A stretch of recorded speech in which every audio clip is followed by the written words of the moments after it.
సంపత్తితో కానీ సుఖాల వలన కానీ ఇక ఈ జీవితం వల్ల కానీ ప్రయోజనం ఏముంది?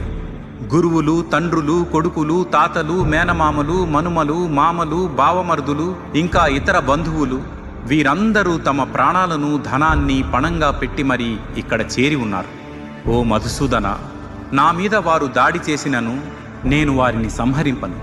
ధృతరాష్ట్రుని పుత్రులను సంహరించినను ఈ భూమండలమే కాదు ముల్లోకములపై ఆధిపత్యం సాధించినా సరే ఏం తృప్తి ఉంటుంది మనకు?